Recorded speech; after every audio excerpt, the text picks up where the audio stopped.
Bonjour les amis, bienvenue dans ce nouveau podcast dans lequel aujourd'hui nous allons parler de la gauche sur Internet, la gauche sur YouTube en particulier, mais pas seulement, sur Twitch, sur tous les réseaux sociaux, qui vit, semble-t-il, apparemment, un revival, qui est en train de revenir. En tout cas, c'est ce que beaucoup d'entre nous les droitards, nous les droitardés, on ressent. On ressent effectivement qu'il y a de plus en plus de grosses chaînes de gauche, d'extrême gauche, très clairement, plutôt affiliées Mélenchon et les filles, qui gagnent en popularité, prennent de plus en plus d'abonnés, au point même que certains flex, certains se la racontent, parmi ces gauchistes, jusqu'à dire que ça y est, elle aurait, cette gauche, détrôné la droite YouTube, la droite réseaux sociaux, la droite hors les murs, qui, pendant des années, aurait vécu une sorte d'apogée.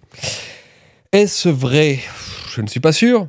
Certains gauchistes sont quand même un petit peu plus lucides et réalisent simplement qu'ils ont peut-être rattrapé un léger retard qu'ils avaient pu accuser ces dernières années, mais c'est vrai que, voilà, il y a des chaînes qui montent, qui grandissent et qui touchent un public plus large. Il y a même, à la marge, à la très lointaine marge, là où les poubelles sont déversées parfois, il y a même des gens qui passent de la droite à la gauche, des gens qui jusqu'à présent avaient été très influencés par les influenceurs de droite et par la pensée plutôt droitière, et qui se transforment subitement en penseurs gauchistes à force de consommer du contenu de gauche. On en voit, il y en a quelques-uns, il faut le dire. Donc il se passe quand même un petit quelque chose. Il est en train de se dérouler un truc sous nos yeux. Il y a une gauche qui revient en force sur les réseaux sociaux. Et c'est pas d'ailleurs étonnant. C'est la raison pour laquelle je vais vous donner aujourd'hui les 10 plus grandes raisons qui expliquent ce phénomène selon moi. Il y a des raisons qui sont plus légères et des raisons qui sont plus profondes. Des raisons qui concernent l'anthropologie, qui concernent l'économie, qui concernent la structure. Donc voilà, je veux vous parler de ça aujourd'hui, vous donner mes 10 grandes raisons qui expliquent ce qui est en train d'arriver et la puissance apparente des chaînes de gauche. Avant ça, mes amis, avant d'attaquer, avant de parler de tous ces sujets importants, je vous rappelle que vous pouvez vous procurer sur les éditions du Royaume, sur le site des éditions du Royaume, Xenosystem de Nick Land, Unqualified Reservation de Curtis Yarvin, Anéantir le progressisme sans devenir conservateur. Voilà tout un programme. Je rappelle que ce sont les gens qui inspirent aujourd'hui la présidence de Donald Trump, l'administration Trump. Vous pouvez aussi vous procurer le journal de combat pour ceux qui cherchent un journal guidé pour bien avancer dans la vie, bien ordonner son esprit et vraiment faire des progrès. C'est un journal, moi, qui m'aide beaucoup. J'ai essayé de fabriquer le journal parfait après en avoir consommé des dizaines et des dizaines depuis des années. Et puis aussi, si vous voulez faire un cadeau ou même pour vous, découvrir un magnifique livre illustré, Héros d'Europe. C'est vraiment magnifique. Il y a toutes les histoires de grands héros qui méritent d'être connus. Donc allez-y si vous voulez me soutenir et vous procurer un bel objet et quelque chose d'intéressant en plus. Les éditions du Royaume sont faites pour vous. Attaquons. Alors pourquoi? Et sommes-nous vraiment en train d'assister à quelque chose de durable, quelque chose de profond qui va s'inscrire dans les profondeurs de l'Internet jusqu'à régner sur la dissidence, même au niveau de l'esprit. Si la droite est passée un peu plus mainstream avec ses news, on en a parlé la semaine dernière, peut-être que la gauche va pouvoir récupérer ce qui n'est pas mainstream, et donc les marges, là où se construisent les discours idéologiques de dissidence et les discours idéologiques alternatifs. Est-ce que c'est un phénomène inéluctable? Est-ce que la droite est condamnée à devoir regarder la gauche triompher de plus en plus sur les réseaux? Parlons-en, c'est intéressant. Alors, la première raison qui explique, évidemment, c'est la raison la plus simple à comprendre, qui explique ce revival de la gauche sur Internet, c'est le gros investissement, l'énorme investissement de la gauche sur les réseaux sociaux et notamment sur YouTube depuis quelques années. Alors déjà, il y a eu des grosses boîtes de prod qui se sont lancées. On pense à la Zawa Prod, on peut penser également à des médias comme Le Média, comme Blast. On peut penser à plein de créateurs de contenu qui se font soutenir énormément par des donateurs. Hein. Il suffit de voir les Tipeee des différents créateurs de gauche et on s'aperçoit, ou voir même les streams, je ne sais pas comment ça marche sur Twitch, mais enfin, ils sont énormément soutenus par le public de gauche, qui donne beaucoup plus que le public de droite. Mais également, il y a des structures derrière. Alors, c'est pas des structures gigantesques soutenues par des milliardaires, et c'est ce que d'ailleurs ils pourraient nous répondre, parce que nous avons des médias soutenus par des millionnaires, quelques-uns, pas beaucoup, mais enfin, nous en avons quand même. Mais il y a des grosses structures qui s'appuient sur un écosystème de gauche installé en France depuis des dizaines d'années et qui permet de générer des médias très bien financés à hauteur de plusieurs millions d'euros par an, comme Blast, et donc qui donne une puissance de feu assez importante sur YouTube. Et je pense que la gauche a compris, je vous dis, au carrefour des années 2015, 2017, 2018, dans ces années-là, que quelque chose se tramait sur YouTube, quelque chose se tramait dans les médias alternatifs, et ce qui se tramait était potentiellement dangereux pour son hégémonie culturelle, parce que voilà, c'était encore un classique de la stratégie militante, de la philosophie politique concernant l'idéologique. On sait que l'idéologie se construit souvent à la marge avant d'atteindre ensuite le centre. Et donc là, ils ont compris qu'il y avait une contre-culture qui était en train de naître à droite et que cette contre-culture était en train d'embarquer la jeunesse entière, en tout cas de plus en plus de jeunes, et donc de pouvoir ensuite menacer son hégémonie et sa prééminence sur la culture et sur les idées. Donc là, la gauche a senti le boulet passer très très très très près de ses oreilles et s'est dit « Ouh là là, il faut que l'on investisse un maximum dans les médias alternatifs, sur les réseaux sociaux, sur YouTube, dans le stream, etc. Il faut que nous soyons présents, sinon nous allons perdre l'alternatif, et perdant l'alternatif, on finira par perdre le centre à un moment donné. C'est d'ailleurs ce à quoi on assiste aujourd'hui, culturellement. Là, on en a parlé la semaine dernière. La droite a avancé énormément ses pions sur Internet, elle a créé une sorte d'état d'esprit, et cet état d'esprit aujourd'hui se retrouve au centre du jeu politique. On le retrouve au JDD, on le retrouve au Figaro, on le retrouve même au Monde sur certains points, on le retrouve donc au centre du jeu politique. Et donc la gauche a investi énormément là-dedans, et elle a eu cette intelligence-là. Et la gauche, parce qu'elle n'est pas centralisée, hors les filles, qu'elle a énormément de combattants indépendants qui se réunissent parfois, mais qui sont un petit peu des agents assez libres, eh bien, a une faculté d'adaptation qui est assez grande. Et petit à petit, donc, elle a pu réinvestir toute cette marge, tous ces médias alternatifs et devenir puissante. Voilà, il faut dire, donc, comme première raison du revival de la gauche, que il y a des grosses structures désormais, des gros médias soutenus largement et généreusement par un public qui n'a pas peur, lui, de donner de l'argent à ses créateurs. Et donc voilà, tout simplement, du moment que vous mettez de l'investissement, vous avez un retour sur investissement, vous avez des centaines de milliers de vues qui sont faites, qui sont produites, et en plus, là, c'est un petit plus que je donne à la gauche, c'est qu'elle a ce zèle qui manque parfois à la droite, et c'est normal, hein, pour plein de raisons. Le zèle, l'énergie d'un droitard est souvent mise au profit de sa propre famille, tout simplement, au profit de son travail. Il va plus travailler pour gagner plus d'argent, il va faire en sorte que sa famille s'élève, etc. Tandis que la gauche, il y a une déréliction souvent individuelle qui leur permet d'investir davantage dans l'idéologique, dans le militantisme. Et c'est assez clair, on voit que ces créateurs de contenu produisent beaucoup, produisent énormément. Ils vont produire, je sais pas, un stream par jour, 2 streams par jour, ils vont produire une vidéo par jour. Et je vous dis, moi-même, qui m'intéresse à la politique et donc qui aime consommer du contenu politique sur YouTube et pas seulement regarder ce qui se passe à la télé, les interviews politiques assez convenues, assez classiques, qui aime justement un petit peu des idées un peu dissidentes, eh bien je suis forcé, moi de droite, je suis forcé d'aller les écouter. Je suis forcé d'aller écouter Blast, d'aller écouter parfois des streamers à 2000 vues, à 2000 vues sur YouTube, même pas à 1000 vues, 500 vues, simplement parce que il n'y a qu'eux qui produisent aujourd'hui du contenu politique quotidien, ou presque que. Je veux pas. Il y a évidemment quelques créateurs de droite qui font de la news, de l'actu, et heureusement qu'ils sont là. Moi, je ne crache pas du tout sur les newsers, comme on dit, parce que heureusement qu'ils sont là pour détricoter parfois l'actualité et être présents quotidiennement. Je pense que c'est important d'être présent quotidiennement, et la preuve en est, la gauche l'est, et forcément, plus vous produisez, plus vous avez du retour. Sur Internet, c'est aussi simple que du capitalisme, hein. D'ailleurs, les anticapitalistes ont une logique de quantité qui est très capitaliste, finalement, hein. Il faut qu'ils produisent, et à force de produire, eh bien, ils récupéreront certains gains. Et donc, la gauche se montre très capitaliste dans sa logique même d'Internet, qui est de la production industrialisée. C'est du stakhanovisme de la production audiovisuelle à laquelle on assiste.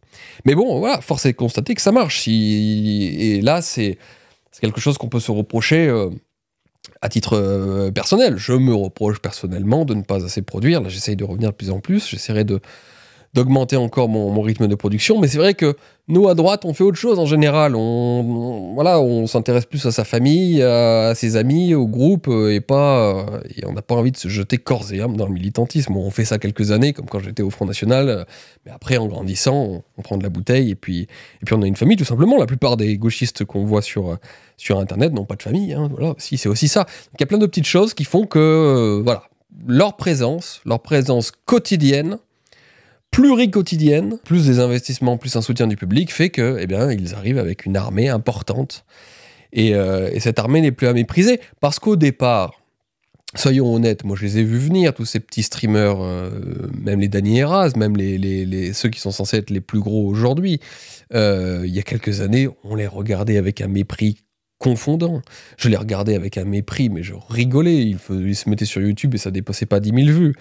Et j'avoue que du coup, on s'est peut-être endormi sur on s'est endormi sur notre capital, on s'est endormi sur la situation, sur cette situation qu'on pensait durer, non pas éternellement, mais en tout cas plusieurs années. Je les ai vus comme des petits, comme des ridicules, comme des méprisables.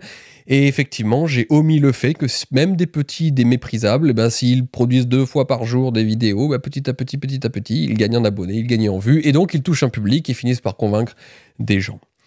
Voilà la première des raisons pour laquelle la gauche connaît un certain revival sur Internet. Ensuite, la deuxième raison est aussi une raison assez simple à comprendre, qui est qu'il y a une collaboration avec le système politique de gauche. Et ça, c'est quelque chose de tout à fait différent entre la droite et la gauche. C'est que le système politique de gauche, disons par exemple les LFI, ou le Parti Socialiste, ou les Verts, n'ont pas de répugnance morale pour aller sur ces différentes chaînes Internet. Elles n'ont aucune répugnance morale. Et en cela, d'ailleurs, elles ressemblent à ce qui se passe.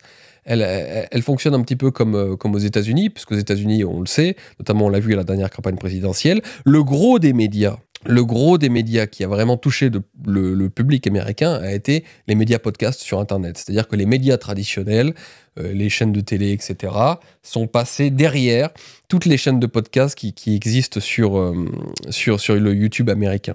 Et donc les candidats ont privilégié, ou ceux qui allaient devenir leur vice-président, les membres de leur équipe, ont privilégié ces médias alternatifs.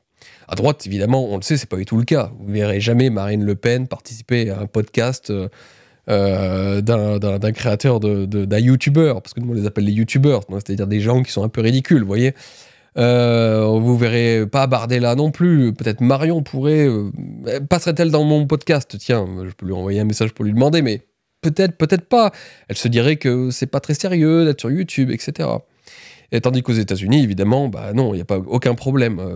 Les candidats passent dans les podcasts, même parfois les plus farfelus, sans aucun problème. Et ils ne sont pas jugés pour cela. Tandis qu'en France, vous savez, en France, on a le pire du progressisme et le pire du conservatisme. Il y a un conservatisme là-dessus moral qui est absolument ridicule. J'ai d'ailleurs peine à employer le mot conservatisme, tant pour moi, je vous le rappelle tout le temps, il concerne une philosophie générale qui est bien plus belle que ce que définit le conservatisme dans nos esprits en France, à savoir juste le fait de ne pas vouloir bouger, pas vouloir changer. C'est pas ça le conservatisme. Mais vous voyez ce que je veux dire? Il y a une sorte de lourdeur française qui fait que les hommes politiques, pour être sérieux, pour passer pour des gens acceptables, doivent uniquement aller dans les grands médias, parler avec des journalistes qui sont de plus en plus bêtes. Je ne sais pas si vous vous en rendez compte, mais quand je regarde des interviews d'hommes politiques, je suis consterné par la bêtise des journalistes politiques. Je suis en train de digresser, pardonnez-moi, mais franchement, c'est hallucinant, la bêtise des journalistes politiques. Il y en a très peu aujourd'hui qui ont des connaissances historiques, culturelles, qui sont capables de comprendre même ce que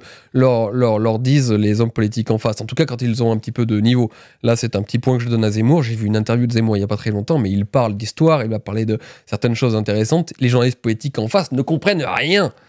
Donc, dans ces conditions-là, j'aimerais beaucoup que l'on puisse développer une culture du podcast avec des gens qui pourraient justement questionner les hommes politiques un petit peu et aller un petit peu plus loin avec eux. Mais pour cela aussi, évidemment, il faudrait avoir des hommes politiques à droite qui aient cette connaissance historique, ces connaissances historiques, qui est un fond culturel que peut-être nous n'avons plus beaucoup chez nos propres leaders. Tandis qu'effectivement, un Mélenchon possède ce fond politique. Et lui peut passer chez des podcasteurs, chez des créateurs de contenu sur Internet pour discuter d'idéologie, de philosophie politique, etc. etc. Bon.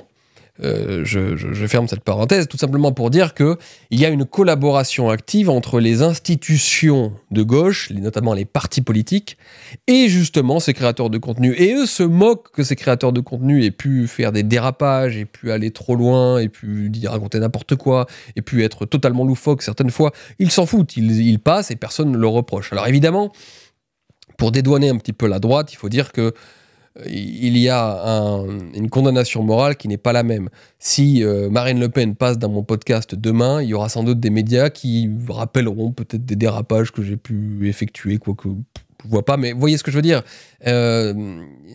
La droite Internet fait peur à la droite classique, au Rassemblement National, aux Républicains, qui ne cherchent qu'une chose, on en a déjà parlé dans l'analyse de la situation politique française, à conquérir les vieux et donc à rassurer un peu tout le monde. Tandis que nous, nous sommes un petit peu sulfureux. Je pense à Baptiste Marchais qui avait à l'époque, lorsque sa chaîne était active, qui marchait extrêmement bien et qui voulait justement faire collaborer Zemmour à l'un de ses programmes sur sa chaîne. Et au départ, il était pour, et puis tout à la fin, ils ont annulé. Enfin, au dernier moment, ils ont annulé, pardon, parce qu'ils se sont dit que c'était trop dangereux de s'afficher avec un Baptiste Marchais. Voilà. Et ce sont des répugnances qui n'existent pas aux États-Unis. Ce sont des répugnances qui, j'espère, sauteront, bien que si on analyse la sociologie même du public, du public cible de la droite, à savoir les vieux qui ont peur de tout, j'ai peur malheureusement que cela reste comme ça. Et c'est pas le cas pour la gauche. La gauche, elle, on en a parlé, cherche un autre type de public. Et donc, elle peut se permettre de se compromettre, entre guillemets, parce qu'il ne s'agit pas de se compromettre, mais en tout cas de collaborer avec des podcasteurs, fussent-ils complètement dingos, fussent-ils sulfureux sur certains points, eux s'en foutent. Mais quand même, c'est une aide du coup qui est donnée à ces créateurs de contenu de gauche sur Internet. Vous voyez, une Salomé Saké peut être invitée face à Macron, par exemple. Vous voyez, elle va écrire un livre complètement nul, parce que son livre est d'une nullité, mais mon Dieu, il est nul. Il n'y a rien dans ce livre, il est d'une bêtise absolue, et pourtant il est énormément vendu parce qu'il est mis en avant par le système. À la FNAC, on le voyait partout. Elle est invitée pour interroger Macron dans la dernière émission, il y a quelques semaines, qu'il a faite en direct. Elle va être invitée dans les grands médias, France Inter, etc. Vous avez un Usul qui va participer très facilement à des débats sur des chaînes du service public, comme c'est ce soir, je crois, quelque chose comme ça. C'est un invité régulier. Et vous avez, je vous dis, Mélenchon qui va passer chez Dany Heraz. Vous avez tous les hommes politiques importants de gauche qui vont passer chez Blas, qui vont passer dans le média, qui vont passer sur différentes chaînes de streaming, rencontrer Usul, etc. Donc il y a comme ça, il y a une collaboration active entre le système avec son argent, son prestige, ses vues, son public, etc. et puis le monde un petit peu alternatif sur YouTube. Et à droite, c'est pas du tout le cas. Il y a une cloison complètement étanche entre nous, malheureusement. J'espère encore une fois, je le répète, que cette cloison finisse par sauter, mais j'ai peu d'espoir à ce niveau-là. Je pense que c'est pas du tout l'intérêt d'un Bardella d'aller discuter avec un Julien Rochedy. Et je lui en veux même pas. Je serais presque d'accord avec lui, malheureusement. Parce que je sais que lui, il a besoin des boomers. Voilà. Il a besoin de papy et mamie pour être élu. Voilà. Donc voilà. Zemmour, ça me fait chier quand j'entends Baptiste me raconter l'histoire avec Zemmour. Mais d'un autre côté, je suis obligé de lui dire, bah oui, mais c'est normal. Si Zemmour était allé tirer au flingue avec toi dans une de tes vidéos, en fait, nous, ça nous aurait fait plaisir. Mais lui, ça ne lui aurait rien rapporté et on aurait sorti les images de Zemmour avec des flingues, etc. Donc c'est ça qui est malheureux, je vous dis, c'est que je peux même pas les blâmer d'en avoir rien à foutre de nous et de nous mépriser. Je peux même pas les blâmer. C'est terrible, mais on va finir par voter pour eux malgré tout. C'est ça qui est dramatique, parce que nous, on n'a pas le choix. Donc ils peuvent se permettre de nous mépriser, même pas nous regarder. Alors que la gauche, elle a tout intérêt, pour des raisons politiques dont on va parler, d'aller collaborer avec ces médias alternatifs. C'est très important pour elle. Et ça, c'est l'un des points que je vais développer plus tard. Voilà le deuxième point. Alors, la troisième raison maintenant, qui explique le revival de la gauche sur Internet. Cette troisième raison est contenue tout simplement dans le comportement des influenceurs de droite et des créateurs de contenu de droite. Là aussi, c'est une raison simple à comprendre. Pour bien la saisir, il faut aller écouter le podcast de la semaine dernière sur la droite sur Internet.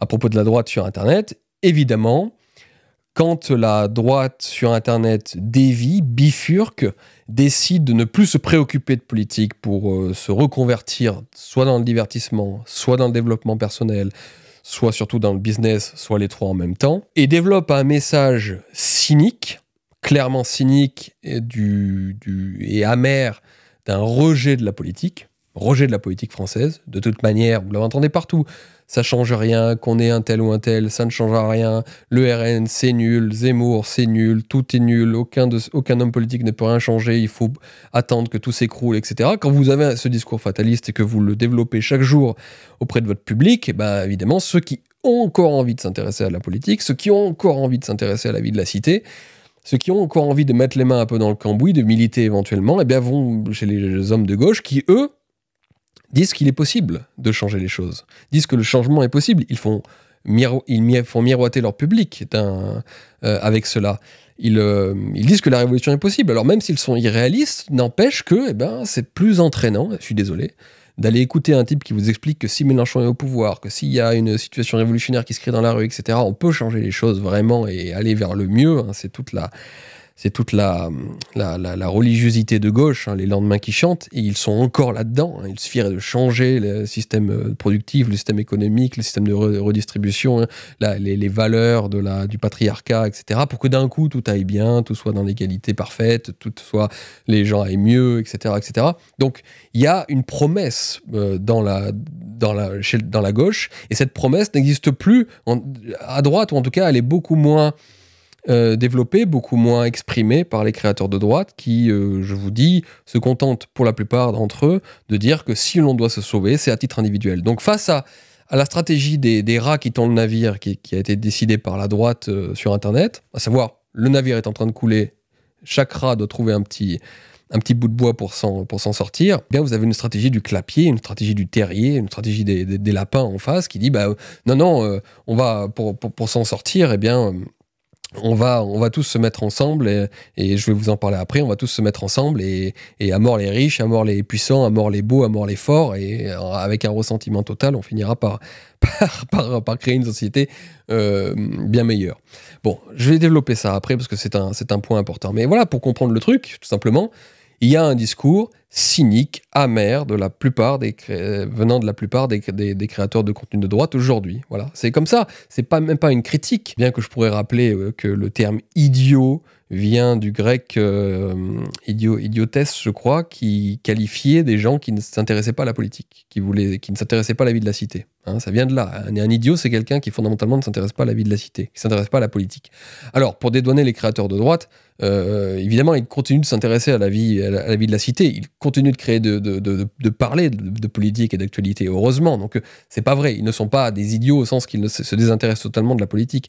Mais en tout cas, ils ont développé, et là c'est une petite critique que je peux émettre à leur égard, ils ont développé ce discours cynique, ce discours amer qui consiste à dire que rien n'est possible et qu'il faut limite attendre que tout s'écroule et que la seule chose d'acceptable, de faisable et de réaliste, c'est de s'en sortir tout seul, voilà, en se barrant à l'étranger potentiellement, en faisant du pognon sur Internet uniquement, sans s'inscrire dans une communauté particulière, etc., etc. Je pense que ce discours est mauvais et je vous dis, il nourrit forcément une gauche qui, elle, a investi le champ politique. Voilà la troisième raison. Et je vous dis, j'en ai parlé dans le précédent podcast, donc je ne vais pas insister là-dessus. Mais si c'est des points qui vous font réfléchir et qui créent le débat et la polémique, on pourra revenir évidemment dessus en podcast, un de ces quatre ou ailleurs. Alors ensuite, quatrième raison, alors raison un petit peu rigolote, mais qui explique aussi pas mal de choses, simplement vu qu'ils produisent tous les jours, ces gauchistes, et qu'ils viennent d'un socle anthropologique, ou en tout cas l'incarnent, d'un socle anthropologique assez défaillant, on va dire, eh bien évidemment, ce sont les reines du drama. Évidemment, vous avez du drama tous les jours avec les gauchistes, vous avez des clashs, vous avez des conflits, vous avez des oppositions, vous avez des call-out, comme ils disent, avec des gens qui révèlent presque chaque jour les turpitudes de leur passé. Hein. C'est donc, d'ailleurs, la plupart du temps, s'ils sont de gauche, et s'ils reprochent en permanence aux autres d'être trop... dans une culture du viol, dans une culture patriarcale, c'est parce qu'ils ils passent leur temps à juger l'autre à travers leur propre, je vous dis, turpitude et leur propre défaillance personnelle. Hein. Ce sont souvent des gens remplis de perversité. On en parlera un jour, je ferai un podcast entier sur la perversité des gauchistes et ce que révèle l'anthropologie en général des gauchistes. Mais très souvent, ce sont des gens pervers, des gens vicieux, des gens qui ont des problèmes, des gens qui viennent d'un passé assez trouble, qui n'ont pas eu une enfance forcément heureuse, etc. Et donc, ce sont des gens qui projettent sur les autres et sur la société tous les défauts et tous les vices qu'ils ont. Et donc, ensuite, ils reprochent en permanence à la société d'avoir généré ses propres vices sans voir qu'en fait, ces vices viennent d'eux-mêmes et de leur propre parcours personnel. Et ils ont besoin forcément pour se justifier et légitimer une certaine existence, de condamner la société. S'ils sont comme ça, c'est de la faute des autres, c'est de la faute de la culture, etc. Pensez toujours à Rousseau qui, ayant abandonné tous ses enfants, alors même qu'il écrivait dans le même temps des livres, les 1000, pour apprendre aux parents comment éduquer leurs enfants. Hein, vous avez là le gauchiste parfait. Lorsqu'il devait se justifier, accuser la société de l'avoir rendu pauvre et donc de l'avoir mis dans une situation telle qu'il n'avait pas le choix, il devait abandonner ses enfants. Vous avez dans la figure de Rousseau qui est aimable sur d'autres points. Hein. Rousseau est une figure ambivalente, complexe et qui a différents aspects. Et certains aspects de Rousseau sont très très très intéressants. Mais il y a quand même chez Rousseau un morphotype, un archétype du gauchisme dans cette faculté à donner des leçons en se comportant très mal et en plus à reprocher à la société, au monde et toujours aux autres ses mauvais actes et ses mauvais comportements et de ne jamais se remettre en question personnellement et de voir que la crise, le mal, le vice est dans l'homme et non pas dans la société. Et ça, vous savez, c'est la grande distinction entre la droite et la gauche d'un point de vue anthropologique, d'un point de vue philosophique, c'est de considérer que le mal vient d'abord des hommes à droite, il vient de nos entrailles, il vient de notre fort intérieur, tandis que la gauche, elle, rejette, externalise le mal dans la société, dans son fonctionnement, dans sa culture. Et donc il y a une différence totale de cause à effet entre la gauche et la droite dans la façon dont on appréhende la société. Hein. Pour nous, la cause, c'est l'homme, et on crée le mal dans la société, tandis qu'à gauche, c'est l'inverse. Le mal vient de la société, on ne sait pas pourquoi, enfin à travers une construction historique qui aurait été biaisée à un moment, c'est trop facile à détruire hein, d'un point de vue intellectuel, et d'un coup, ce mal rejaillirait sur les êtres humains qui auraient besoin ensuite de se comporter, enfin, auraient un déterminisme social qui ferait en sorte qu'ils violent des femmes, qu'ils les agressent, qu'ils aient des stratégies de domination, etc. Alors qu'évidemment, si on changeait la culture, tout ça disparaîtrait. Et c'est d'ailleurs assez drôle, hein, c'est l'un des arguments les plus simples pour détruire les gauchistes. Il suffit de leur dire, mais écoutez, mais si c'était si simple, si vraiment le mal était dans la société, pourquoi attendez-vous hein? Pourquoi resté dans cette société? Pourquoi est-ce que vous vous réunissez pas à une centaine, 200, 300, 3000, 10 000? Vous allez créer votre société au fin fond de l'Argentine ou même dans le Cantal ou je ne sais où en France ou ailleurs. Et puis vous nous montrez-nous comment une société gauchiste fonctionne une fois que vous avez bien remis en question toute la culture patriarcale, capitaliste, domination occidentale, etc. Montrez-nous comment ça fonctionne. Évidemment, à chaque fois qu'il y a eu des expériences de ce genre, ça a très très mal fini parce qu'ils n'arrivent pas à saisir que ils peuvent remettre toutes les cultures en cause et vraiment attaquer le système de domination, etc. Ce système de domination, ils l'ont en eux. Et d'ailleurs, ça se révèle parce que ça se révèle chez les créateurs de contenu. Regardez-les bien, écoutez-les bien, c'est ce que je fais. Ils passent leur temps, en fait, à avoir des comportements qui sont censés être ceux qu'ils dénoncent à droite. Ils passent leur temps à avoir des logiques de domination, de concurrence entre eux, à attaquer le physique très souvent. Hein. Alors même que normalement, à gauche, tout le monde est accepté, etc., etc., et que surtout, il ne faut pas avoir de normes culturelles imposées d'un point de vue esthétique, parce qu'évidemment, l'esthétisme n'est qu'une norme culturelle, hein, évidemment. Et en fait, ils passent leur temps à utiliser des arguments même masculinistes, de domination, parce que c'est en eux. Voilà, c'est comme ça. La concurrence, le darwinisme existe aussi chez eux. Ils sont tributaires de l'évolution, ils sont tributaires de la thermodynamique, ils sont tributaires de conflits, de père de toutes les choses, hein, Polémos.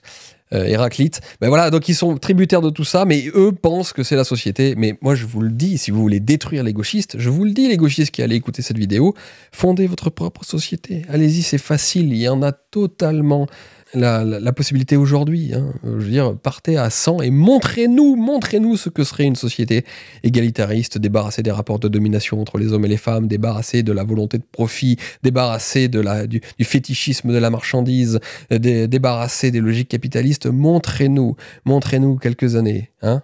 Et puis, on va rigoler, d'accord? Parce que vous allez voir qu'en réalité, toutes ces logiques sont assez humaines et ça vient de vous, et c'est vous qui générez le mal que vous condamnez par ailleurs. Bon, bref, je passe. Ce sont les reines du drama. Voilà. Donc, quand vous êtes un gros consommateur de YouTube, quand vous êtes un gros consommateur d'Internet, que vous avez envie de voir, de voir des guignols se disputer, se plaindre, attaquer, etc., bah, c'est sympa de regarder les gauchistes, de la même manière que vous regarderiez, je sais pas moi, les Marseillais à Los Angeles ou Koh-Lanta ou que sais-je encore. Voilà, vous avez comme ça un lore, comme ils disent très souvent. Vous avez un lore de gauche et c'est intéressant de les voir se disputailler, s'attaquer. Alors il y a certains qui sont plus intellectuels, plus marxistes. Alors, il y a différentes écoles aussi, on va en parler, différentes écoles intellectuelles, etc. Donc c'est sympa, c'est un lore, c'est comme un spectacle. On les observe et on peut rire d'eux et ça peut égayer nos journées que de suivre leurs évolutions. Et d'avoir comme ça une sorte de vie active avec différents acteurs qui se disputent, se réconcilient, s'opposent, etc. Et ben c'est simplement divertissant. Voilà. Et ils créent du divertissement par eux-mêmes. Et je vous dis, vu que il y a de gros problèmes hormonaux, il y a de gros problèmes anthropologiques, il y a de gros problèmes psychologiques, il y a souvent des mal mentaux, etc. Eh bien, vous avez vous avez des dramas à leur paroxysme. Et donc, c'est encore plus excitant. Regardez, nous, les hommes de droite, sont en général plus taiseux. En tout cas, moi, je le suis, par exemple, typiquement. Il y a plein de gens qui m'ont clashé. J'aurais pu vous faire des clashs extraordinaires. Enfin, extraordinaires, je sais pas, mais en tout cas, mettre vraiment toute ma force dans ces clashs et être dans la désinhibition totale, j'aurais pu, mais moi je ne le fais pas. Moi je suis un taiseux, par exemple. Il y a des gens que je n'aime pas, que j'attends de croiser dans la rue un jour, ou dans la rue ou ailleurs, des gens très connus, hein, des gens que je pourrais détruire en vidéo, mais je dis rien, voilà. Je dis rien. On est des taiseux, moi je veux pas rentrer dans le drama. Et je vous dis, ceux qui me suivent peuvent en témoigner, j'ai beaucoup de défauts, mais j'ai jamais essayé de gagner mon public par le drama. Jamais. J'ai toujours essayé de gagner un public. Tous les auditeurs que j'ai, tous les abonnés que je peux avoir, le sont parce qu'ils ont aimé des vidéos de fond, d'actualité, de commentaires d'actualité éventuellement, mais surtout des vidéos de fond. Et j'ai jamais essayé de gagner des abonnés, des vues par du drama. Jamais. Voilà. Et je suis pas le seul à faire ça. Je pense à vraiment plein d'autres créateurs de contenu de droite qui préfèrent se tenir éloignés du drama, alors que la gauche, c'est du drama en permanence. Et le drama, bah, vous avez beau dire en commentaire, hein, le public, oui, on n'aime pas le drama, nous, on aime quand c'est intelligent, etc. Mais en réalité, vous êtes comme tout le monde, vous aimez le drama. Et je vais vous dire, je ne vous jette pas la pierre, je suis comme ça. Bon, quand j'ai un drama, je vais le suivre aussi, je vais regarder. On est comme ça fait partie de l'être humain. Là encore, à moins que ce soit la société qui nous ait créé ce goût aussi vicieux pour le drama, n'est-ce pas? Non, c'est l'homme qui aime les cancans, qui aime les histoires, tout simplement. Voilà, parce qu'on est fait pour ça en tant qu'espèce sociale. Quand il y a une histoire dans le village, on a besoin d'être au milieu, de l'écouter, etc. D'aller nous intéresser, nous sommes comme ça. Donc la gauche étant le camp du drama, évidemment, bah, ça crée du divertissement, donc ça crée un public. Voilà pour cette 4e raison.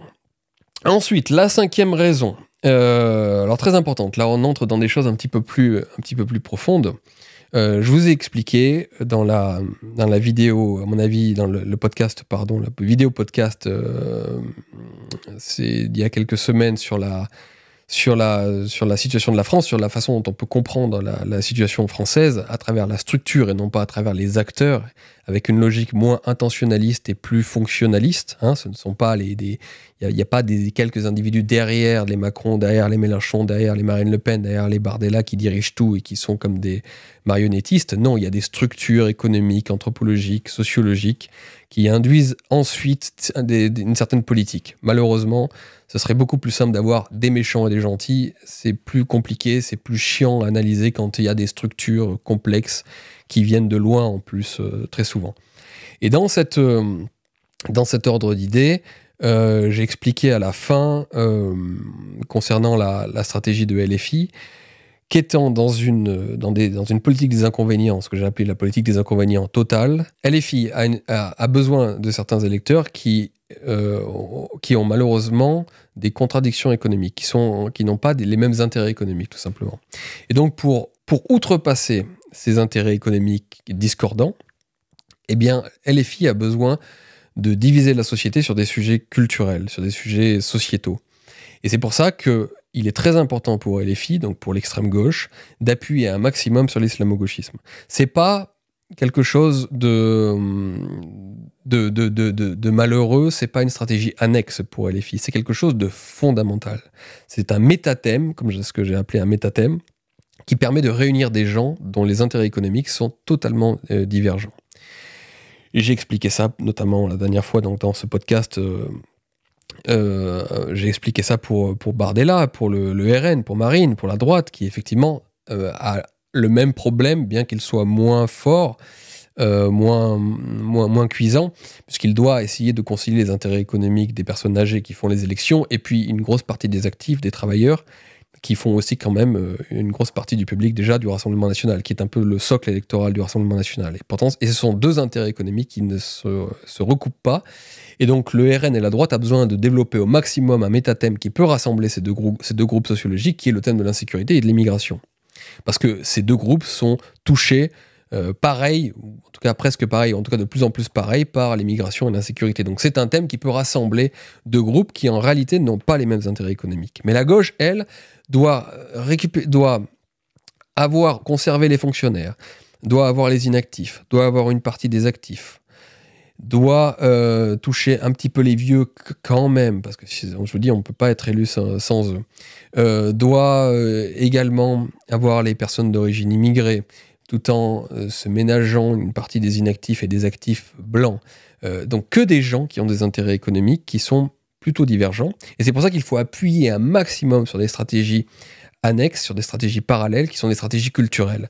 Et la stratégie culturelle de LFI, c'est d'appuyer à fond sur l'islamo-gauchisme pour qu'il y ait une solidarité de l'ordre de l'esprit entre personnes qui, je le répète, n'ont pas les mêmes intérêts économiques. Il n'y a pas les mêmes intérêts économiques aujourd'hui entre un inactif longue durée et un actif, entre donc les rentiers du système étatique et l'acteur, l'actif, le travailleur, qui lui a besoin de relancer la machine, et pour relancer la machine, il a besoin qu'on lâche du lest, évidemment, lâche du lest étatique. Enfin bon, j'ai parlé de tout ça dans ce podcast si ça vous intéresse, mais tout ça pour vous dire que du coup, la gauche Internet, la gauche hors les murs, la gauche censée être marginale, ou en tout cas dans les marges, est en fait extrêmement importante pour la stratégie de LFI.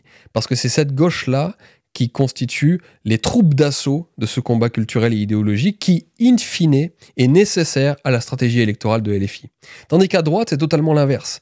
Nous, je le répète, nous, les créateurs de droite, nous emmerdons plus qu'autre chose le Rassemblement national, parce que nous avons forcément des discours un peu plus radicaux, nous allons sur des thèmes qui sont un petit peu plus brûlants, un petit peu plus chauds, et dans la stratégie globale du RN et de la droite, qui est de se centrer au maximum, de se recentrer un maximum, de se dédiaboliser pour pouvoir toucher les vieux afin d'être élus, et ben on les emmerde plus qu'autre chose, et donc eux doivent couper tous les liens avec nous, et ne pas montrer que nous pouvons avoir quelques liens, voilà, tout simplement. Je cherchais un synonyme, mais vous voyez ce que je veux dire.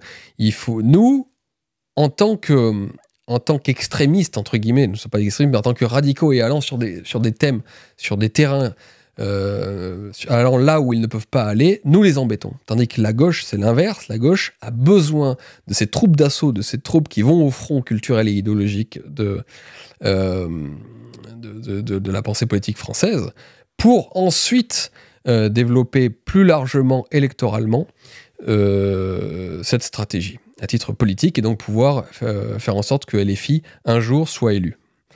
Donc là, on est sur des approches totalement différentes, je vous dis.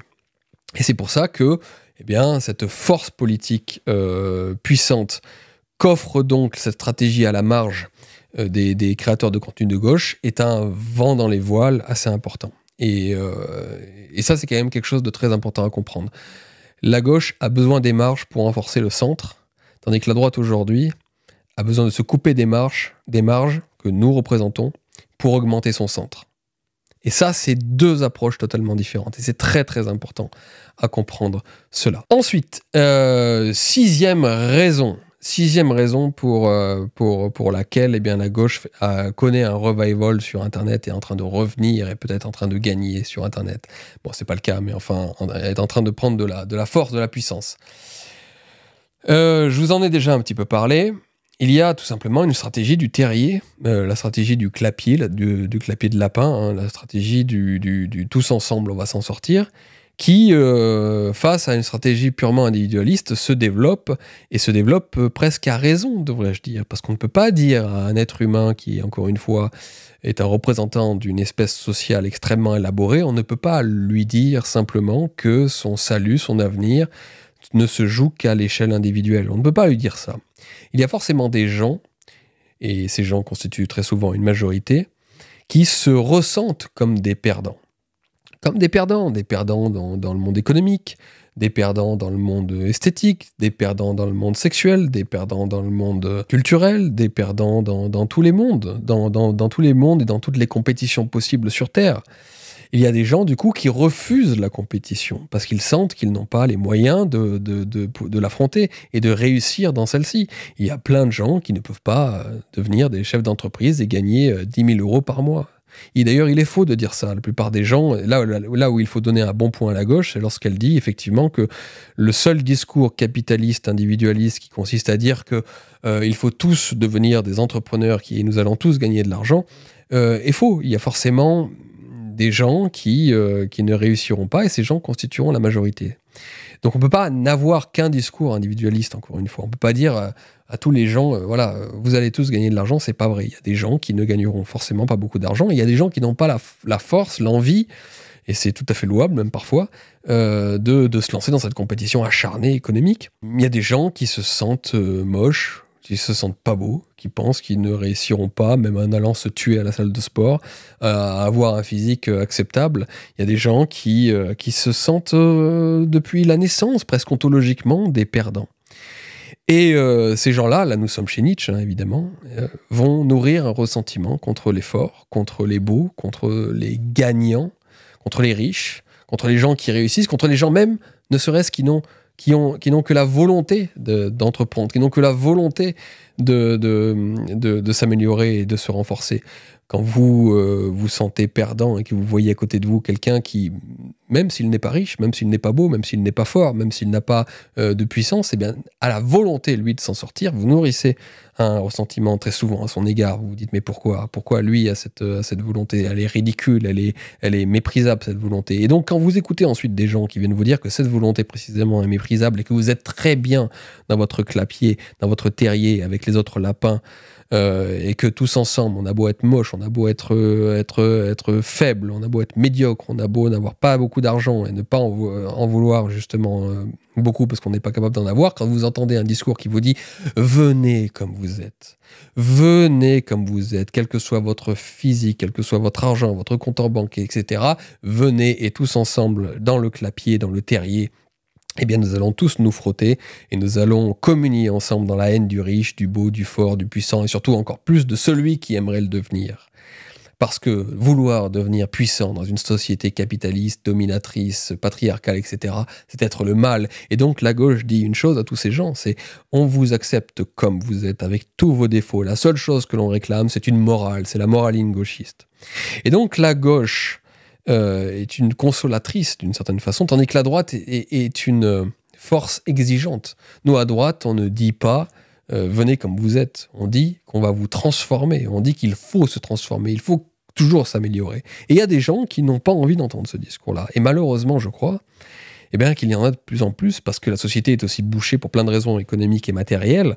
Et donc, vous aurez de plus en plus, dirais-je, un camp très fort de personnes qui refusent cette compétition, s'apercevant qu'ils n'ont pas les moyens d'y faire face.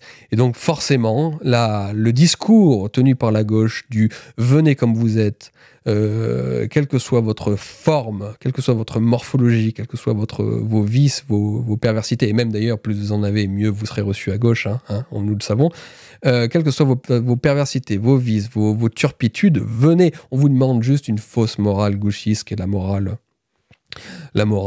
qu'on connaît, la moraline gauchiste que j'ai essayé de décrire dans Nietzsche l'actuel et que Nietzsche décrit finalement avant même qu'elle arrive en utilisant le cas très particulier du christianisme. C'est comme ça que j'explique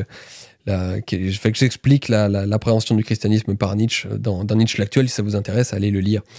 Je pense que c'est intéressant. Toute la morale wokiste, la moraline wokiste s'explique par la pensée du ressenti, par le phénomène du ressentiment, à mon avis. Bon, donc voilà, vous avez nécessairement des développements de stratégies alternatives de l'ordre du terrier, du clapier, du frottons-nous tous ensemble, même si on est moche, laid, vicieux, pervers, pauvre, médiocre, etc. Et surtout, restons comme ça, communions simplement dans la haine des autres, des riches, des forts, des puissants, et pire encore, je le répète, de ceux qui aimeraient encore le devenir. C'est tout à fait logique, du coup, que cette gauche-là réussisse bien à ce niveau-là. Ensuite, septième raison, alors elle est liée un petit peu à tout cela, je dirais simplement que la gauche a toujours développé une fausse intellectualité, un faux intellectualisme, mais qui est un intellectualisme tout à fait intéressant pour les gens parce qu'il a le grand mérite d'offrir une pensée de système, d'offrir un système, une grille d'analyse pour comprendre le monde. Et le marxisme, que l'on revoit revenir sur Internet, que l'on voit revenir sur différentes chaînes YouTube, le marxisme parfois complètement échevelé et le plus dépassé, ce marxisme revient tout simplement parce qu'il offre une grille d'analyse du monde que la droite souvent offre moins. La droite a assez peu d'analyse globale et complète et totale du monde. Et d'ailleurs, la droite, généralement, se défie de ces analyses systémiques du monde. Je parlais de Nietzsche, par exemple. Alors moi, je pense que Nietzsche offre quand même une grille d'analyse, des lunettes, comme j'ai dit, pour observer le monde.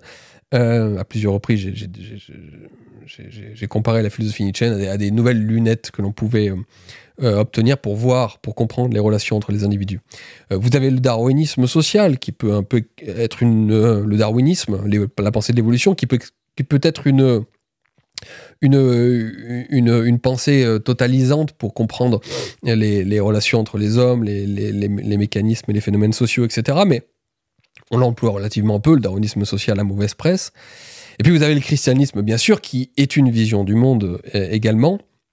Mais il y a peu de créateurs de contenu, il y en a, mais qui résument tout et réduisent tout à la pensée chrétienne pour comprendre le monde et la politique. Je veux dire, il y a plus de thomistes absolus. En tout cas, il y en a de moins en moins qui pourraient appliquer donc une grille de lecture chrétienne pour comprendre tous les phénomènes mondiaux, politiques, géopolitiques, etc. Tandis que le marxisme, lui, a la prétention d'être une épistémologie permettant de comprendre entièrement le monde. Et donc, quand on est à la recherche, évidemment, d'une compréhension, ça peut être vachement intéressant. Lorsqu'on est un intellectuel ou simplement quelqu'un qui réfléchit au monde, ça peut être hyper intéressant d'aller de ce côté-là pour avoir clé en main une compréhension totale et logique de l'existence. Et en plus, les gauchistes se permettent très souvent, et ça fait partie du job, on le sait bien, d'ajouter un jésuitisme qui est une sorte de de subtilité poussée à l'extrême du vocabulaire, du raisonnement. Il y a un jésuitisme marxiste qui impressionne énormément le chaland, qui impressionne le profane. Hein. Vous écoutez des penseurs marxistes, vous pouvez être très largement, facilement impressionné par la richesse d'un vocabulaire abscon, un peu éthéré comme ça, qu'on ne comprend pas, épistémologie, matérialisme dialectique, etc. Waouh, vous êtes en face, je vous dis, d'un jésuitisme pur et simple. Hein. Il y a Roger Scruton qui a écrit un livre pour se moquer justement du jésuitisme des penseurs de gauche, qui parfois sont incompréhensibles eux-mêmes. Mais tous ces grands mots comme ça et toutes ces analyses qui semblent hyper fines, hyper subtiles, qui font appel à des grandes catégories, etc. Toutes ces analyses-là peuvent impressionner le profane. Et donc, je vous dis, quand vous êtes un jeune intellectuel, un jeune simplement qui cherche à comprendre l'univers, le monde, et bien vous tombez sur ces chaînes-là et vous pouvez vous dire, waouh, il y a de la pensée là-dedans. Tandis qu'à droite, effectivement, il y a peu de créateurs de contenu qui parlent de philosophie politique, de philosophie, etc. C'est pas notre truc, c'est beaucoup moins notre truc. Ça existe, attention, mais c'est beaucoup moins notre truc, il faut le reconnaître. Et donc, il y a cette force a priori théorique, cette force théorique, cette force a priori, qui peut impressionner et donc qui peut participer du développement de la gauche sur Internet. C'est assez clair. Et vous avez des gens, par exemple, qui ont essayé, moi, de me débunker des conférences, justement, de philosophie politique, telles que la conférence que j'ai faite sur la philosophie de la droite, et qui ont apporté plein de trucs où ça se voyait qu'ils ne comprenaient en fait pas du tout ce que je disais, parce que l'un des grands trucs aussi à dire, c'est que nous lisons les penseurs de gauche, que ces gens-là ne lisent pas du tout les penseurs de droite. Ces gens-là n'ont jamais lu Maistre, n'ont jamais lu Burke, n'ont jamais lu Pareto, n'ont jamais lu Evola, n'ont jamais lu ces penseurs de droite qu'ils méprisent généralement. Et donc, moi, j'ai pu voir, par exemple, des types qui ont cru prendre le là intellectuel sur moi en faisant des vidéos de debunk, plusieurs vidéos pour faire du buzz, en montrant prétendument mes erreurs philosophiques, montrant que je n'avais rien compris à la philosophie, alors même qu'en réalité, c'est eux qui ne comprenaient pas ce que je disais. Et à part 2-3 petites erreurs que j'ai pu faire, forcément, quand vous faites une conférence ou que vous discutez de temps en temps en interview, vous pouvez faire 2-3 petites erreurs ou d'approximations. Ça, c'est vrai, j'en ai fait. Mais sur le gros de ces vidéos, c'est nul. Vraiment, c'est nul. Mais s'ils étaient en face de moi, je leur pourrais, moi aussi, faire récupérer leurs vidéos, m'arrêter à chaque phrase pour leur expliquer à quel point ils se trompent et à quel point ils font une mauvaise ils accusent une mécompréhension totale de mes propos. Mais bon, ces gens-là, je vous dis, en font des caisses, en font des tonnes sur tout un lexique marxiste très complexe, très chatoyant parfois, et font preuve d'un jésuitisme qui peut, encore une fois, impressionner le profane, impressionner le chaland. Donc, je pense que c'est l'une des raisons de cette force de gauche, c'est leur faculté à offrir un système de compréhension globale du monde, une pensée de système, tandis que nous, la droite, on se méfie des pensées de système, généralement, et en plus un jésuitisme intellectuel qui toujours impressionne. Mais je vous dis, ne vous laissez pas impressionner par ça. Ils sont très souvent ridicules et se perdent eux-mêmes dans des catégories, des concepts qui, souvent, même parfois, ils ne maîtrisent pas. Ou ils font d'ailleurs, ça peut-être que j'en parlerai un jour, parce que je les écoute, hein, tous ces gens, et je les écoute avec le sourire. Par exemple, ils font souvent preuve eux-mêmes des erreurs et des choses qu'ils reprochent par ailleurs à la droite, et notamment l'idéalisme. Ce sont très souvent des idéalistes totaux sans s'en apercevoir. Bref. Ensuite, alors je dirais qu'il y a une autre raison, qui elle est une raison très profonde. La 8e raison est une raison qui a trait à l'anthropologique, à ce qui est en train de devenir la population française et en particulier chez les jeunes. Et c'est pourquoi c'est la raison qui m'inquiète le plus et qui, à mon avis, peut faire en sorte que la gauche soit, comme je vous disais, de plus en plus puissante sur Internet et continue sa progression. On va être très clair et tout à fait honnête. Prenons mon cas personnel en tant qu'essayiste, influenceur de droite, créateur de contenu de droite sur Internet. Disons les choses clairement. Est-ce que je ressemble au public majoritaire de la jeunesse ? Est-ce que vraiment j'ai les codes, j'ai le langage, la façon de parler, les habits, le background, c'est-à-dire le passé, la tradition familiale ? Est-ce que j'ai la vie même qu'ont la plupart des jeunes aujourd'hui ? qu'ont la plupart des gens aujourd'hui. Eh bien, j'ai peur de dire que non.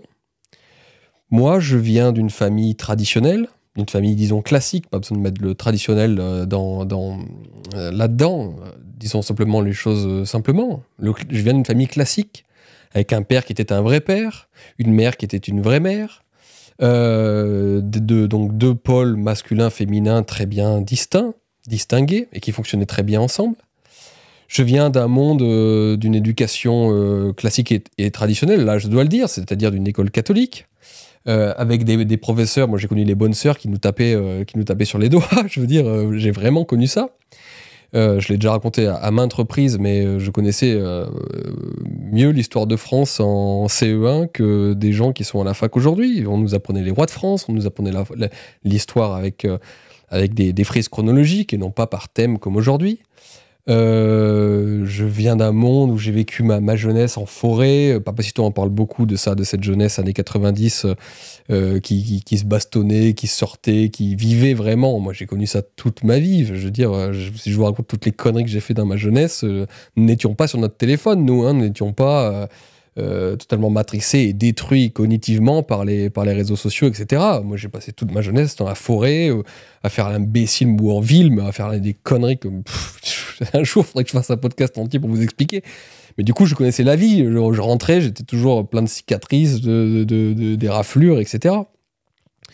Et maintenant, la vie que j'ai aujourd'hui, cette vie traditionnelle, je suis père de famille, je vis à la campagne, voilà, on a un potager, j'ai une vie vraiment tout à fait classique, tout à fait saine, entre guillemets.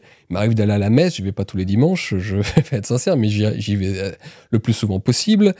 Voilà, j'ai une femme, j'ai une vie classique et traditionnelle. Je veux dire, je suis entouré de gens, d'artisans, de travailleurs. Je vais leur donner un coup de main. J'ai ma famille qui est dans le monde j'ai une partie de ma famille qui est artisan. J'ai des artisans, mon oncle, mon beau-père aujourd'hui qui s'est reconverti. Ma mère est commerçante, etc. Donc je vis dans un monde à l'ancienne, années 90. Et même dans ma façon d'être, je n'ai pas de tatouage. Je milite d'ailleurs plutôt contre les tatouages, même si je veux pas embêter les gens, parce que j'ai beaucoup d'amis qui sont tatoués. Évidemment, il y a plein de gens qui sont très bien, qui sont tatoués, c'est pas le sujet, mais j'ai pas de tatouage, j'ai pas de piercing, évidemment, j'ai un langage, je fais attention à ma façon de parler, j'essaie de parler français, et aujourd'hui, je m'aperçois que c'est mal perçu de parler français. Il y a parfois des gens qui viennent commenter, je le vois. Et j'ai essayé de comprendre d'où ça pouvait venir, cette critique, mais des gens qui disent « il s'écoute parler ». Au départ, je ne comprenais pas cette critique de « il s'écoute parler ». Je disais « mais c'est logique, quand vous êtes en interview, que vous parlez ». Là, je suis en podcast, donc en fait, c'est normal que je parle, et que je parle tout seul, bah, c'est comme ça, c'est le jeu même du podcast. Pourquoi moi, je m'écouterais parler, et d'autres qui font la même chose, c'est-à-dire savoir parler, ne s'écoutent pas parler, ou en tout cas, on ne leur reproche pas, eux, de s'écouter parler. Pourquoi? D'où ça vient? Surtout qu'en plus, en ce qui me concerne, c'est faux parce que je déteste m'écouter, justement. Je n'écoute quasiment jamais mes vidéos, mes podcasts une deuxième fois. Je les enregistre une fois et je ne me réécoute pas derrière parce que souvent, je ne me supporte pas. Donc en plus, littéralement, c'est faux. Moi, je ne m'écoute pas parler parce que je déteste m'entendre parler. Mais pourtant, je vois très souvent cette critique. Je dis, il s'écoute parler. Et j'ai essayé de comprendre. J'ai posé la question à des gens qui peuvent émettre parfois cette critique. Et en fait, pour comprendre cette critique, il faut saisir. Pour comprendre cette critique est due simplement au fait que j'emploie un français un peu soutenu, pas tout le temps d'ailleurs, je fais plein d'erreurs de syntaxe, c'est l'une des raisons pour lesquelles je déteste me réécouter, mais parce que j'essaye de parler correctement et qu'il m'arrive d'employer des mots un petit peu plus soutenus. Voilà. Tandis que si je parlais, comme souvent le font d'ailleurs ces podcasteurs de gauche, plein de mots modernes, genre stylé, enfin je sais pas, plein de mots qu'emploient les jeunes aujourd'hui, bah, du coup ça paraîtrait plus naturel. Et donc, je serai moins sujet à cette critique. Mais en fait, la façon dont je parle maintenant, c'est la façon dont je parle tous les jours. Donc, à moins de penser que je m'écoute parler au quotidien, ce qui n'est pas le cas, c'est simplement que j'essaye, avec mes amis, je ne suis pas le seul, si vous allez dans les Si vous allez dans mes cercles d'amis ou des cercles de gens qui me ressemblent, on parle de cette façon. On essaye de parler un beau français le mieux que nous pouvons. On emploie forcément parfois des mots de jeunes, des mots actuels, mais on essaye de faire de notre mieux concernant le français, notre langage. Et ben ça, c'est perçu désormais comme quelque chose de vaniteux, comme quelque chose d'artificiel, comme quelque chose qui n'est pas naturel, et c'est quelque chose qui est de moins en moins accepté. Donc je vous dis, est-ce que anthropologiquement, je ressemble à la majorité du genre aujourd'hui, à la majorité des jeunes? Eh bien, j'ai bien peur que non. Et là, je prends mon cas, mais je pourrais en fait prendre d'autres cas d'influenceurs de droite qui essayent d'avoir un lifestyle, d'avoir un art de vivre plutôt, devrais-je dire, d'avoir une façon de parler, d'avoir une esthétique.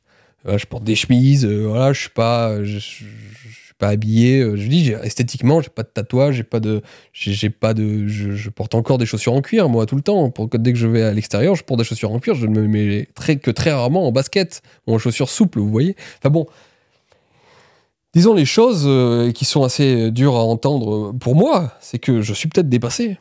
En fait, je suis peut-être anthropologiquement dépassé et très souvent, malheureusement, on renvoie justement mon art de vivre, ma façon de parler, ma façon d'être, tout simplement, à la bourgeoisie. Il n'y a presque plus que chez les bourgeois qu'on est comme ça encore.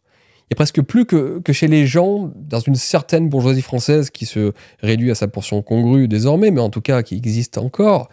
Une bourgeoisie qui appelle ses enfants de prénoms français, qui essaye de bien les élever, de pas leur donner, de pas les nourrir aux écrans, de pas ne pas trop se tatouer, voilà. Tout ça appartient aujourd'hui à un monde désuet et qui pourrait se réduire à une certaine bourgeoisie. Ce qui est faux d'ailleurs, parce que moi qui habite à la campagne, je connais des paysans, des enfants d'agriculteurs qui sont comme ça aussi. Hein. Et pourtant, ils n'ont pas un radis, ils n'ont pas d'argent. Donc, c'est pas lié à du capital social, mais c'est un capital culturel qui autrefois était très puissant dans la bourgeoisie, qui s'est délité dans la bourgeoisie, qui existe encore par-ci, par-là, y compris chez des gens qui n'ont pas beaucoup d'argent. Donc, c'est pour ça que c'est quand même terrible de réduire ça à la bourgeoisie, parce que bourgeoisie renvoie souvent au capital économique, à un patrimoine, etc. Non, il y a encore des Français qui essayent de résister, à vivre encore comme des Français, à bien parler français, à s'habiller correctement, hein, etc., etc. Mais force est de constater qu'ils sont de moins en moins nombreux, et y compris à droite. Il y a plein de jeunes de droite que je vois qui sont tatoués, qui s'habillent comme des jeunes, qui emploient plein de mots étranges, des mots modernes, etc. Et je leur jette même pas la pierre, c'est pas le sujet. C'est simplement pour dire que anthropologiquement, cette gauche qui, elle, n'a aucun problème, aucune répugnance, aucun problème à adopter et à embrasser immédiatement les modes actuels et même parfois être en avant-garde des modes. Et la mode, comme le capitalisme encore, agit par destruction créatrice. Hein. Il faut détruire ce qu'il y avait précédemment, ou en tout cas s'en débarrasser pour aller vers quelque chose d'autre, quelque chose de nouveau. Donc voilà, là, c'est encore un point que je soulève. La gauche, finalement, dans son rapport à la culture, agit encore de façon capitaliste, par destruction créatrice, tandis que nous, les conservateurs, nous refusons la destruction créatrice de Schumpeter et nous voulons conserver des codes culturels qui sont plus classiques et qui, en tout cas, auraient le mérite de persister davantage dans le temps. Donc voilà, je pense malheureusement que la gauche sur Internet, en présentant des influenceurs qui ressemblent davantage à la sociologie actuelle, a un petit point d'avance, forcément.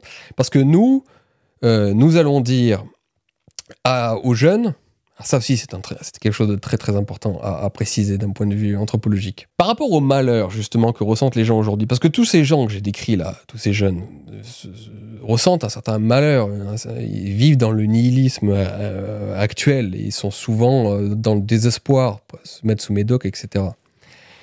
Et en fait, la gauche va leur dire, ce n'est pas parce que vous êtes tel que vous êtes malheureux, c'est à cause du système, comme je vous ai dit, système qui continuerait, d'après la gauche, à mettre en avant des normes, des certaines exigences trop difficiles à obtenir, et qui du coup créent une frustration chez vous, les malheureux.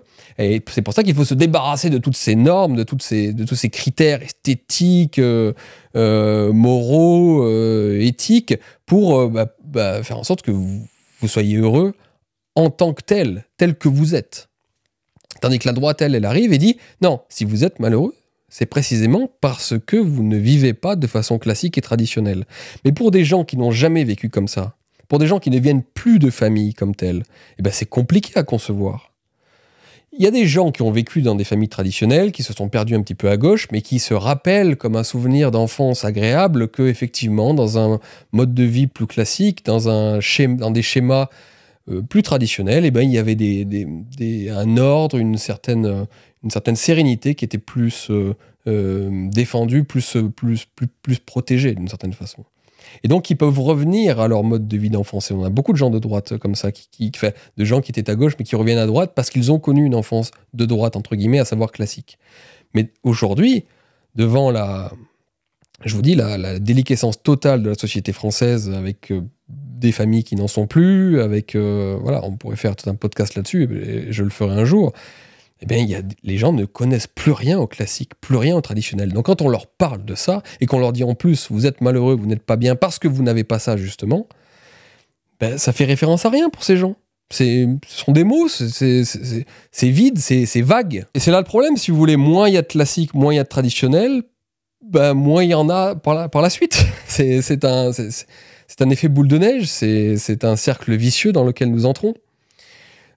Surtout qu'en plus, le classique et le traditionnel, pour se fabriquer, eh bien, ça peut prendre des siècles. Hein. Vous savez que Chateaubriand disait que l'aristocratie, ça se construisait sur 1000 ans. On peut avoir des codes aristocratiques après seulement 1000 ans de raffinement et de subtilité et de développement extrême et ultra qui permet de fabriquer un genre humain parfait, magnifique, plus beau en tout cas, qu'est l'idéal aristocratique. Hein. Je ne parle pas des aristocrates dégénérés. Et ça met 1000 ans à se créer une aristocratie, d'après Chateaubriand. Donc des codes classiques, des codes traditionnels, la façon de parler, la façon de se vêtir, la façon d'appréhender l'art, le beau, le goût, toutes ces choses-là, ça se crée sur du long terme. Donc quand d'un coup vous avez une rupture, parce qu'à cause de cette génération 68, des boomers, et puis de nos parents, pour beaucoup de parents en tout cas, vous avez cette rupture anthropologique totale, bah après, allez reconstruire tout ça. Donc on a beau faire des vidéos d'influence, de lifestyle, etc., c'est compliqué, c'est compliqué. Donc là, je pense effectivement que la gauche a un boulevard parce qu'elle s'adresse directement à des gens qui leur ressemblent et surtout va toujours leur dire « c'est très bien d'être comme vous êtes et si vous ressentez un malheur, c'est à cause des normes qui persistent du monde classique, il faut les détruire. » Tandis que nous, à droite, nous disons « non, non, non, si vous êtes malheureux, c'est parce que vous n'avez pas connu le classique, parce que vous n'avez pas connu le traditionnel. Donc venez au classique, venez au traditionnel et c'est comme ça que vous allez pouvoir avoir une vie qui sortirait, qui peut sortir et se débarrasser du nihilisme. » Mais je vous dis, pour des gens qui ne l'ont jamais connu, ce n'est qu'une idée, ce n'est qu'une abstraction. C'est un idéal au mieux, mais c'est quelque chose qui est difficile à avoir, parce que c'est quelque chose en général dont on hérite. C'est pas quelque chose qu'on se construit pour soi-même. Donc ça induit du coup un gros travail de notre part pour donner envie d'avoir ce lifestyle, d'avoir cet art de vivre, entre guillemets, d'avoir cette façon d'être, cette façon d'être au monde. Mais oui, c'est compliqué, parce que l'héritage a été brisé malheureusement. Et je vous dis, si en fait ce que j'incarne, ce que je représente aujourd'hui, c'est être un bourgeois, il y a plein de gens quand ils me regardent qui disent ça, je le vois dans les commentaires, etc. Mais je dis c'est un bourgeois qui pense que je suis un héritier, par exemple, que j'ai beaucoup d'argent dans ma famille, etc. Alors pas du tout, je ferai un nouveau point là, dans un podcast sur ma vie, d'où je viens, etc., mes origines familiales, pas du tout.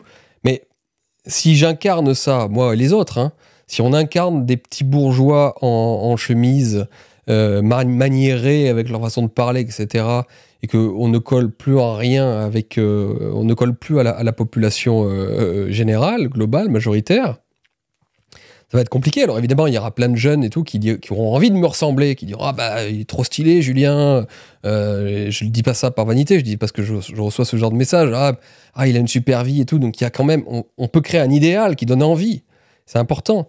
Mais il y aura aussi, et je le comprends tout à fait, plein de gens qui, me voyant, ne m'aiment pas dans la seconde, hein, mais juste par mes manières, ma façon de parler, ma façon de m'habiller, etc. Tout de suite, ils reconnaissent un monde dont ils ne font pas partie, et dans lequel ils n'ont pas envie d'entrer, parce qu'ils penseraient qu'ils y seraient méprisés, peut-être. Moi, il y a plein de gens qui me détestent, ils ne savent pas pourquoi, hein. Ils ne m'ont jamais écouté, mais juste à me voir, ils me haïssent, y compris à droite d'ailleurs.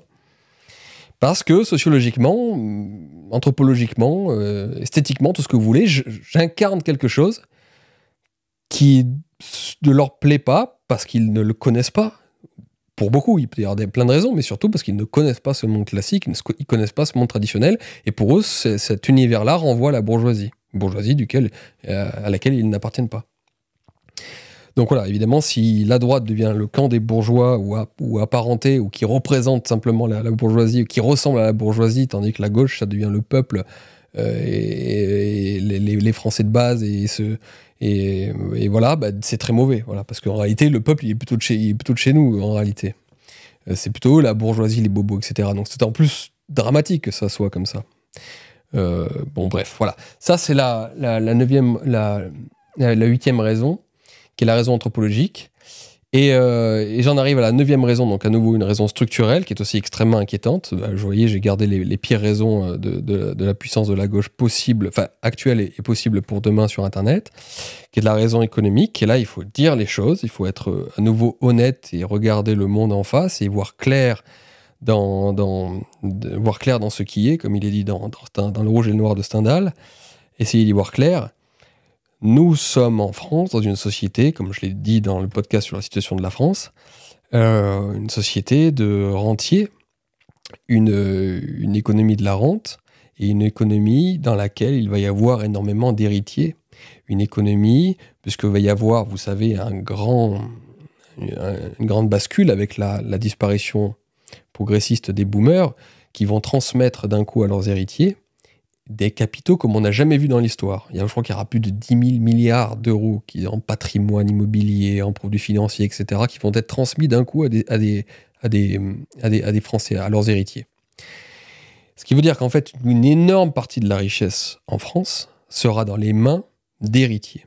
Donc la France sera clairement une société d'héritiers, ce qui crée une condition sociale normalement révolutionnaire.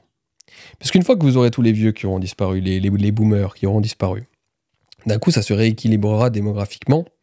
Alors ça sera pas très rapide parce que la population restera vieillissante, mais enfin, il y aura un rééquilibrage. Et donc, vous aurez beaucoup de jeunes qui n'auront pas pu bénéficier de tout le capital financier et patrimonial des boomers, qui seront dans pas la pauvreté, mais puis certains dans la pauvreté, et beaucoup dans des situations de précarité qui pourraient être grave par rapport à tous ceux qui d'un coup auront hérité de tout le pognon des boomers.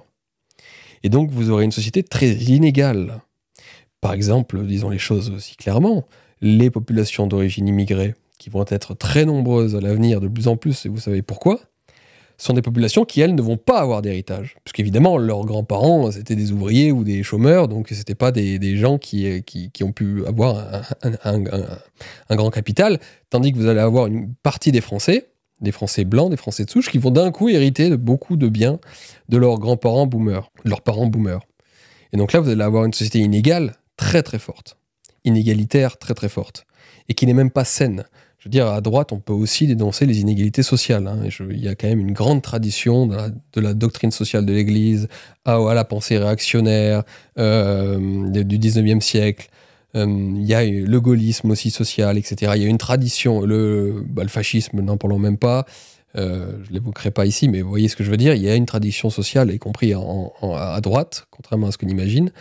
Et même d'ailleurs, le libéralisme pourrait intégrer cette idée-là, parce que même si je suis ultra-libéral en économie sur bien des points, pas sur tout, mais sur bien des points, une société qui tournerait trop, qui pencherait trop du côté des héritiers, de la rente, du capital dormant, et qui serait pas assez du côté du travail, de l'innovation, de l'activité, c'est une société qui, d'un point de vue même libéral, n'est pas une société saine et efficace. Donc là, il faut se pencher sur ce problème-là, structurel, social, fonctionnel, parce que quand ça va arriver, qu'il y aura donc beaucoup de riches et beaucoup de pauvres, vous aurez vos influenceurs préférés sur Internet qui vous diront que c'est de la faute d'un tel ou d'un tel, de la faute de telle communauté, de telle franc-maçonnerie, de telle Union européenne, enfin j'en sais rien, ils essaieront de montrer des boucs émissaires parce qu'ils sont encore une fois dans l'intentionnalité. Si cette situation est si terrible, c'est à cause de méchants. Mais non, en fait, vous voyez que c'est quelque chose de structurel, de global, de fonctionnel. Bon. C'est un peu mon dada en ce moment, je sais, je reviens beaucoup là-dessus, mais parce que ça m'énerve les intentionnalistes sur YouTube qui vous racontent des histoires. Voilà. Je reviens à mon sujet. Je vous dis, ça va être inquiétant, parce que de fait, nous allons dans une société qui va être de plus en plus inégalitaire.